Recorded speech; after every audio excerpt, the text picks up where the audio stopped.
today with Hagai Segal. I've returned to Hagai. How are you, sir? Good, nice to see you. Lovely to see you. Lovely to see you again. Obviously, you talk about what's going on in the world, but I want to focus on how you distill the information and get the information. Listen, we live in a world where kind of we have so much information coming at us, and yet we want that clarity of thought. Presumably, you have even more information. So before we go into where you get all your kind of knowledge from, how do you distill stuff that's coming at you left, right, centre? Well, as you say, the world can seem very, very complex, but what I always try and do is, first of all, show that there are trends and that we're living in a world that has complexity rather than chaos. That's reassuring. And that's reassuring. And, you know, one of the ironic things about what's going on at the moment is that because there's a constant bubbling of political pressure, we actually don't tend to get a lot of the economic shocks that we used to, because there's such a consistent sense of geopolitical uncertainty that it's the analogy I use is that it's the music in the lift, the music in the elevator.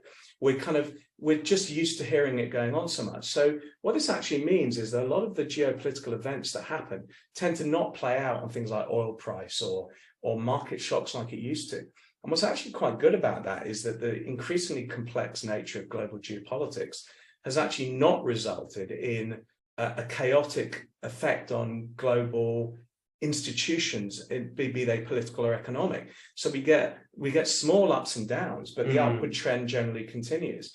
And you know, the huge irony is that in the last few years we've seen a reinforcement of the post-Second World War political and economic order rather than its collapse. And if we had this level of geopolitical uncertainty, say in the 1910s or the 1930s, we would have a world war by now, where in fact we're having them relatively mitigated, relatively contained with their own local geographies. So what is odd is that the chaos of global politics is almost the good news. So that's my question after that. Like, on one hand, that's reassuring. On the other hand, kind of that's scary, because it's like we're becoming immune to not chaos, but kind of whatever we'd like to call it. Yeah, and I think what's interesting is the words we choose. You said immune, I would say resilient. And of course, resilient is such a buzzword, but it's a positive word. And I think why resilience is important is resilience in some ways is a psychological state of mind. But it's also it's a choice.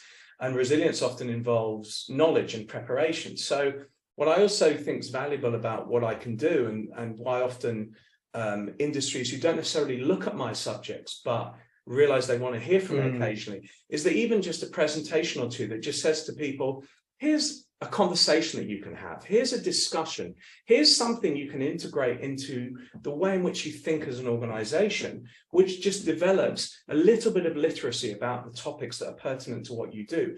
And what you're recognizing is being a more informed even citizen, a more informed human being, actually makes you a better person to do your business, because you're able to add those nuances and those subtleties.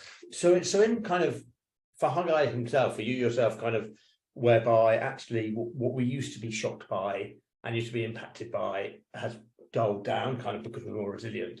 How do you manage to? Presumably you've got data coming in, information coming to you from all angles from your kind of network, and but how do you spot what Joe Public such as myself is going to be impacted by it? Yeah, so I'm very proud of the fact, but it's also very important to me that I'm not just an academic. I've spent 20 years working with people in the private sector, the public sector, in the field, and it's very, very important to me to be constantly accessing them, their ideas, their thoughts, their knowledge, their perspectives, because what you often realize is that the truth of a subject is completely different to different experts looking at it from a different angle. And where you develop the nuance and the ability to read between the lines, and the simple answer to your question is that ability to read between the lines and just know it instinctively because you spent so many years around the subject.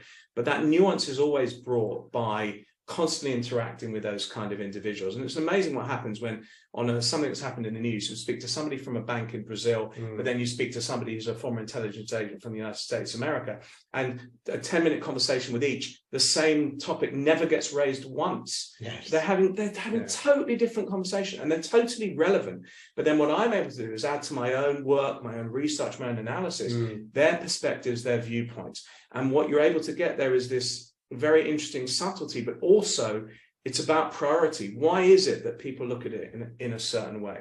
And what I believe that then allows me to do in the presentations that I do, in the work that I do, is able to turn that into more easily understood, distilled information that then can be used by people who are not necessarily experts. And, you know, I've always not liked the idea that you have to be an expert if you're going to engage in a particular topic. And I've many years said to people in companies that I work with, you know, they think, well, we're either a complete expert in risk or on geopolitics. So, you know, our risk team, and you've got to have a master's and you eventually go and do a PhD, or you don't know anything. And that's a very dangerous way of looking at these subjects, because what you tend to have is a board who have not only they don't have literacy in the subject, but they believe it is beyond their direct comprehension. So they farm out that risk. They often farm it out internally. They give it to a risk department, and often it's about box ticking. Or they do, you know, if they're really worried, they just, you know, buy in an expensive external consultancy, which in effect is also passing on the legal risk. But the organizations that really do well, but also interestingly profit from geopolitics, because they're not scared to go into environments because they understand them properly. Once they understand the risk, it's not a don't operate there, it's a where are the advantages. That's when they tend to have integrated thinking about politics and geopolitical influence into their organization, into their thinking, into the way in which they generally speak within the business. And that really is, I think, where there's a lot of power in beginning to develop knowledge and literacy, as I say, without having to become a world authority on the subject. So let me ask, kind of, you're coming in to meet a company, and what I think there's a couple of challenges. I think, kind of, firstly, the challenge is we are much more cynical of experts as such now. And presumably you have to be more cynical of yourself over, actually, am I taking my personal beliefs onto the whole thing? And then I suppose the question is, how do you then establish your credibility, which goes beyond kind of, well, I've got this qualification and this master's and this PhD and this and this, to actually turn around and say, no, I'm there as I understand things as a citizen as much as you do, and I can take that view without it being my personal. Absolutely. No, it's a great question. And look, for me, first of all, it's always been about the combination of confidence with humility. I always make the point, I'm providing analysis, not answers. And I say, you know, if you ask somebody about, you know, what's going to happen in the next 10 years in Iraq, and somebody thinks I've got an answer, like, put your fingers in your ears and run away scared. What you want is somebody, and it's a bit like, you know, in a maths exam, you don't just provide the answer, they expect you to show, you know, the workings. And I think what's really important is that I am able to develop credibility by taking people through how it is that I'm developing that nuance. It's because last week I was, you know, doing the thing with a particular bank whose analyst was looking at this, while the week before I was working with a government department which, you know, looks at it from a different perspective. I have that access, I have that knowledge. I'm working with the military one week, but then I'm working with an NGO who's deploying their staff to war zones on another. And as I say, that's why it's always been enormously important to me to work in the private sector and to work and to develop those relationships, because there are things you can never learn in a classroom, but that you can, if you have the classroom basis, you can bring nuance to when you bring these things together. You know, and I always give the example, you know, when many years ago I took part in Israeli-Palestinian peace talks, I probably learned more in certain 5 minutes just sitting there and watching them negotiate than I could learn in an entire degree. And yet you bring the basis of the academic knowledge and academic research to that practical experience.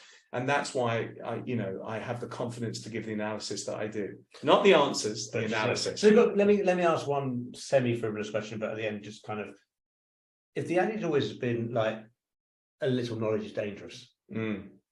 Everything you said to me, almost you're refuting that, and you're saying actually any knowledge is going to help you advance. Do you believe that, or do you think there's a level? Yeah, and again, if the point is that you're using that little knowledge to begin to develop nuance rather than looking for definitive answers, right?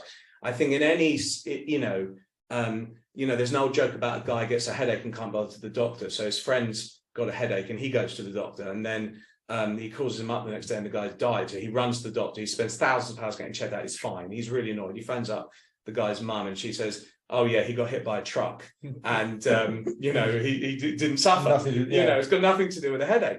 Shortcutting things makes things worse for you in the long term. But what I mean, and I'll give you a simple example, you are an international company and you're operating in particular environments. Yeah. And part of your team's, as a day-to-day part of their job, are dealing with business functions that are operating a little bit in Brazil, yeah, and a little bit in Mexico and a little bit in the United States of America. And they're like, well, how can I know everything about them? So let's say what their risk department does is, instead of producing a 20-page report with some strange model they don't understand, instead what they do is they produce once a month for that country a single side of A4 paper, not even on the other side, yes, which just distills in simple ways what they're looking at and what they produced. And what you do is you only print that piece of paper on 3 colors: green, yellow, and red. And so even if they never read it, if that green piece of paper each week is sitting in their read and they never read it, the day it turns yellow, they're like, oh, something's happened. I need to look at that. Now, in many companies, that's never going to happen because the risk team is it's complex and it's, oh, they're ex-military and they've all got master's degrees. Whereas what this does is it says, you don't need to have all of the detail, but knowing that the places where we operate, where part of your business function and your job directly relates to, the situation has changed. And the mere change in the color of that paper immediately engages that person to spend the 3 minutes they normally don't even bother to read it. And also it creates a relationship in the company. They can't, people in the company can't deny that the risk team wasn't helping them understand these changing dynamics, absolutely, because they produce this simple, engageable, accessible product that everybody can engage with within the organization. Brilliant. All right. Thank you so much. I really enjoyed that. Thanks so much for your time. Lovely speaking. Thank you. My great pleasure.